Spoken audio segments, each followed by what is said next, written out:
This episode was made possible by a Patreon donation by T&M Comics, creating fantastic realms of demon hunters, warring gods, and more. And by The Roommate from Hell, a webcomic about gays and their metaphorical and literal demons. Thank you. Greetings, mortals. Welcome to another session of the Infernal Court in musical hell. I'm Diva, your judge, jury, executioner, and expository narrator. So, it is down to you, and it is down to me. Yes, we have come to the final installment in the Don Bluth Dork Age Quartet. That would be a really good name for a band. No matter, enter our next offender, the Pebble and the Penguin. Things were already pretty bad at Don Bluth Entertainment by the time its final project was released in 1995. The studio had pretty much been taken over by Hong Kong company Media Assets at that point, which had purchased the 3 films Bluth Studio had in production, 2 of which have already appeared in this court. Pebble and the Penguin was the last to be released, and it was further hobbled by changes forced on the film by distributor MGM. Bluth and fellow director Gary Goldman were so horrified by the results that they pulled an Alan Smithee and demanded to have their names removed from the final film. Yes, the same team that was willing to stand behind A Troll in Central Park didn't even want to be associated with this one. Not a good sign. So let's examine the case of the Pebble and the Penguin. There is a charming tradition observed by the Adelie penguins. Cinco de Mayo! Actually, the narrator is referring to the neat bit of trivia that, as part of their mating ritual, male Adelies will give pebbles to females. It mostly has to do with constructing the nest, but let's face it, the penguin version of This Old House wouldn't make for gripping cinema. But I digress. Let's begin with sin number 1, the cloying narrator lady. Cloying narrator lady, West End and Broadway actress Shawnee Wallace in We Wanted Julie Andrews But Didn't Have the Budget mode, has clearly been brought in to paper over the plot gaps left by MGM's editing, and it's not helping. Her intrusions are excessive, tell us stuff that the movie should have demonstrated on its own, and her lines are written in the most saccharine, condescending manner. Of all the penguins in all the world, the most romantic was Hubie. He had a secret love in his life, Marina, the most beautiful girl penguin in the rookery. Oh, shut up. The opening narration leads to an opening book, because Don Bluth is trying desperately to evoke the Disney Golden Age, which leads to our opening number and sin number 2, Now and Forever. Now and forever, we'll do like birds do. We'll cuddle and coo and kiss. Yeah, Barry Manilow is clearly aiming for the lowest common denominator with these lyrics. Also, I'm perplexed by the choice to stage this number in abstract musical world. I think it would work better to introduce these characters in their own setting, not the opening sequence of Fantasia.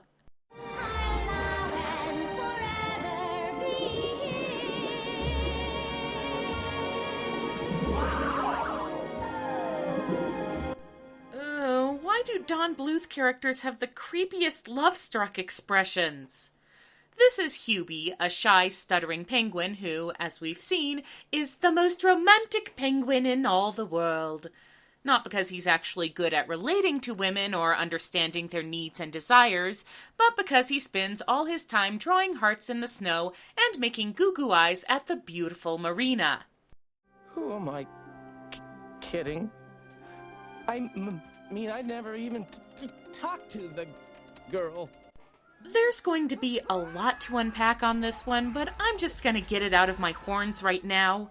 I really, really hate Hubie. I have many reasons which will be discussed as we progress, but let's start with his crush on Mariana, which is based on the fact that she's pretty and... well, that's about it, really. He's never so much as said hi to her, so it's not like he's got a lot to go on. And this is even more irritating when compared against his antagonist. See, there's this wicked penguin named Drake, who's voiced by Tim Curry, once again putting far more effort into the material and making it better than it deserves, and who in appearance and motivation is basically Gaston's fursona. Feather Sona? Whatever, you know the drill. He wants Mariana because she's beautiful and will make good breeding stock, and he's determined to have her regardless of her opinion on the matter. How is this any less shallow than Hubie's moony-eyed from afar worship? At least Drake is honest about it. Oblivious to Drake's villain ranting, Hubie and Marina have met cute and have forged a deep bond despite this being the first time they've so much as talked to one another. To add insult to injury, Hubie woos Marina with sin number 4, Sometimes I Wonder. There's wondrous things that I would like to know, like how they make the waves and turn the tides. Martin Short does not have the voice for this kind of ballad. That Marina is smitten with this horrid serenade proves she's the most tone-deaf cartoon character since the Jennifer Tilly cow in Home on the Range. And another thing, why do all these birds have teeth? I mean, Chicken Run got away with it because it was the Aardman aesthetic, but the way those choppers just randomly appear in characters' beaks when they're talking here is disturbing. Cloying narrator lady butts in to tell us that the penguin mating ceremony happens during the full moon and there is much excitement. Hubie's attempts to get a pebble are thwarted by the bigger, meaner birds, meaning that he is left without a suitable rock to propose to Marina with. Despondent, Hubie wishes upon a star, and because this was made before kids' movies got hardcore into the whole deconstructing traditional fairy tale tropes thing, his prayer is answered.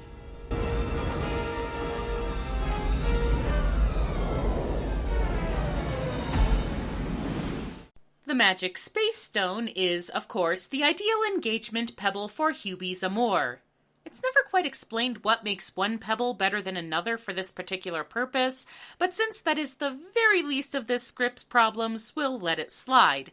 Hubie rushes off to tell Marina, but unfortunately he runs into Drake and his trademark Don Bluth villain snarl first. Hope you can swim better than you can talk. Well, he is a penguin, odds on that are pretty good. Hubie is attacked by a leopard seal while the rest of the colony watches and Marina shrieks his name a lot, but Hubie makes it to the relative safety of an adrift iceberg. Huddled against the wind and buffeted by the storm, Hubie was swept far away to warmer waters, where there lived an enemy even greater than the leopard seal, man. Hubie encounters humans by, never mind, we're just skipping to the part where he's in a cage. There's quite a few penguins imprisoned on this ship, and they give Hubie a rather morose welcome to captivity. Then we all get good and miserable, and then we all throw up. And yet, somehow, it's not the worst lyric in the entire movie. Hubie doesn't have much time to process his fate before the new meat comes in, and it's one of those penguins that always gets cast as comic relief in penguin movies because they have the funny eyebrows. This is Rocco the Rockhopper Penguin. Yes, really.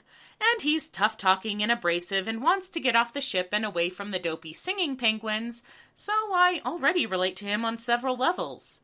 The other penguins insist escape is impossible, and they might as well resign themselves to the fate of being zoo fodder, but Hubie sees a vision in his magic pebble, because it can do that, I guess? Showing Marina holding faith to him and resisting Drake's advances. You must choose a mate before the full moon mating ceremony, or be banished. Gosh, that's the law. Now would be a good time to bring up one of the many plot issues this movie has. It's never quite clear on what the stakes are. Obviously, there has to be some reason why Hubie needs to get back to Marina before the full moon ceremony, and some reason why she can't keep avoiding Drake indefinitely. But the movie keeps changing its mind on what exactly that is. It could be because Marina will be cast out of the rookery if she refuses to choose a mate. Or that Drake will kill her if she refuses him, as he insinuates in his villain song later on. Or that he'll just force himself on her anyway. General likability, or lack thereof, of our protagonists aside, it's really hard to root for them when we don't quite understand what they're up against. Whatever the reason, Hubie is determined to get back to Marina and offers to help Rocco in his escape attempt. Rocco, quite understandably, dismisses Hubie as useless. Like I really need a diversion. I could squawk and yell and make horrible noises. Though admittedly he's honest about his strengths. But Rocco decides Hubie could be useful as a distraction, if nothing else, so the two of them make a break for it around the aggressively Scottish penguin wrangler. Come back here, you... Rocco and Hubie leap overboard and wash ashore in... Well, the pseudo-Hapa-Howley music on the soundtrack is saying Hawaii, but the dialogue seems to indicate French Polynesia. Whatever, somewhere sunny and beachy. Hubie wants to keep making his way south, but Rocco scoffs at Hubie's chances of surviving in predator-infested waters. Hubie suggests they continue to team up, but Rocco isn't interested. Hey, look, will you stop following me? You know what you need?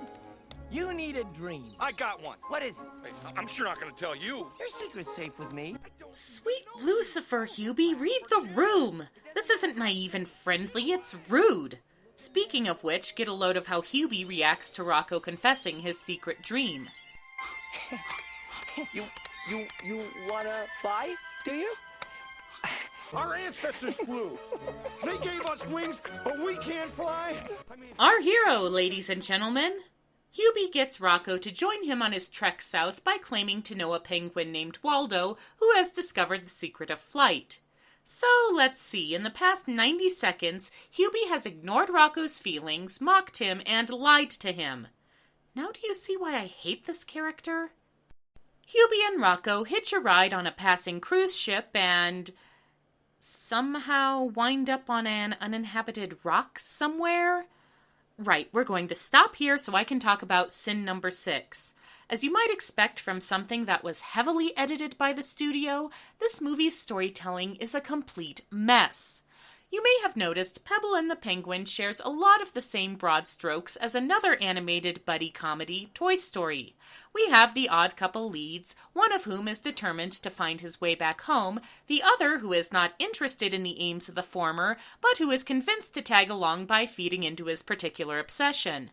But that's where the similarities end. First, Toy Story recognizes that Woody does some pretty lousy things and needs to learn a lesson, while Hubie never even gets the slightest hint of a comeuppance. Second, the plot points in Toy Story emerged logically from the character's aims and behavior. Woody wants to get home, so he hitches a ride in the delivery truck going to the restaurant Andy's family is at. But he needs Buzz to come with him in order to be accepted by the other toys again, so he convinces Buzz to join him by claiming it's a spaceship headed for its station. They get separated and Woody has to chase him down, and so on. The narrative progression makes sense. You can't just say Hubie and Rocco were swimming south, no, they were towed by a cruise ship, doesn't matter because there was a storm and now they're stranded. Trust us, it happened. It doesn't work like that. The whole point of this exercise, in both cases, is for the two characters to come to understand one another better, but this movie fails at that, too. Hubie and Rocco get into a fight, and Hubie threatens to strike out on his own, but it comes out of nowhere and ends just as quickly, as Rocco prevents him from diving into orca-infested waters. I could have been killed. I'm starting to wish you had. Just go, will you? See, Rocco refuses to admit he likes Hubie because Hubie is horrible. No, wait, I'm sorry. It's because Rocco has this I don't need anyone tough guy facade that he feels he needs to preserve. Really. It gets so annoying that even the opposition takes a stand against it. Back at his Castle Grayskull lair, Drake is delivering his proposal/ultimatum to Marina, and of course he's not taking no way in here as an answer. Don't make me laugh. Or slap my knee. I'm no hyena, so Marina, what'll it be? Still, there are worse things in the world than Tim Curry rocking a villain song, even a mediocre one. Speaking of which, let's get back to our designated protagonists. Hubie and Rocco have sighted ice, meaning their long journey is almost over, which means it's time for Hubie to come clean about the whole Waldo the Flying Penguin lie and accept the consequences. You dead penguin. You are clear! Clear of that beak! Clear!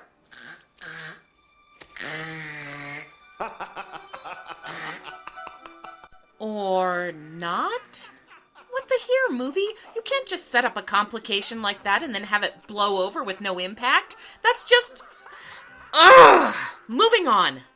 So everything's cool between Hubie and Rocco now. Ugh. And they swim for Antarctica, but stop for a snack at obvious seal hunting grounds. You know, I'd like to see this story from the point of view of the cute little fish trying to escape the evil, bloodthirsty penguins. I think they'd be more compelling and likable protagonists. Anyway, there's a chase. Hubie develops an extremely bad case of butter flippers and can't keep track of his stupid Pebble, and they're both eaten.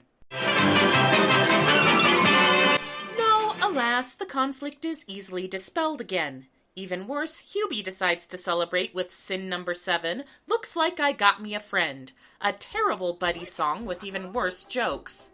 Hey, Rocco, I caught you a herring. Where should I put it? What? I caught you a herring. Well, where should I put it? Put it there. Put it there? All right!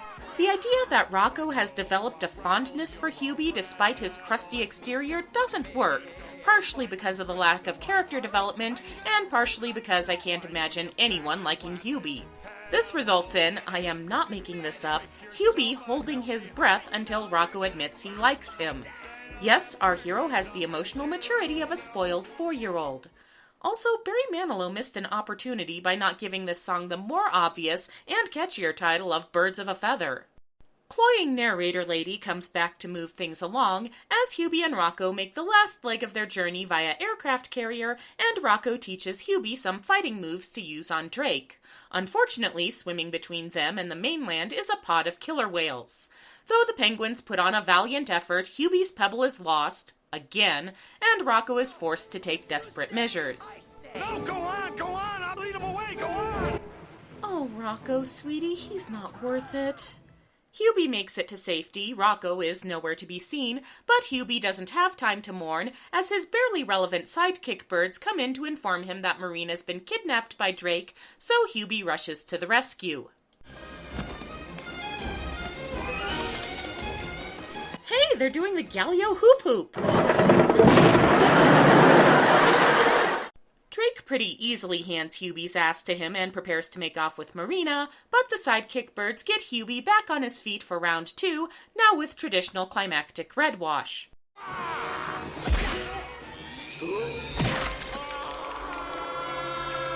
So that's the lesson, kids. Learn to beat up your rivals in order to win your girl. Hubie proposes, Rocco emerges from the ocean unscathed. Who'da thunk? But Drake lives long enough so he can have a hoist by his own petard death and clear Hubie of any wrongdoing.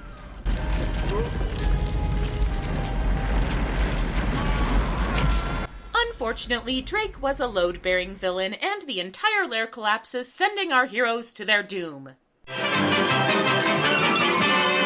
No, of course not, and you'll never believe how they get out of it. No, really, you won't, because nobody with a functioning brain cell could believe it.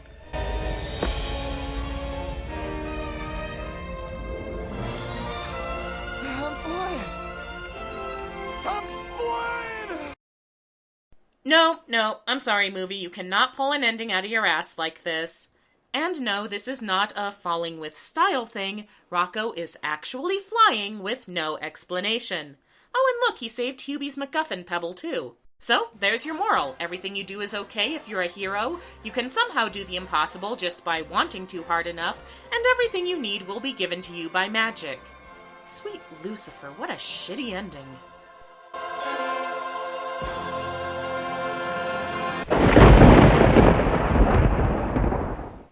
The Pebble and the Penguin isn't quite as terrible as a troll in Central Park, but it is a very, very near thing. The protagonist is awful, the heroine is a non-entity, the plot is an infernal mess, and the only song remotely worth anyone's time is the Tim Curry villain number. Therefore, the Court of Musical Hell orders the following punishments. For being a generally horrible character in the guise of a romantic nice guy, Hubie is condemned to be imprisoned in SeaWorld. For her saccharine and all too frequent intrusions, cloying narrator lady is condemned to an eternity with the narrator from Caillou. Finally, to Don Bluth. Well, really, most of the problems in both this movie and his previous flops were not his fault, but resulted from a combination of budgeting issues and studio meddling. So he's off the hook. But I am going to require him to get a decent screenwriter if he decides to get back into feature animation. So let it be recorded. This session of the Infernal Court in musical hell is now adjourned.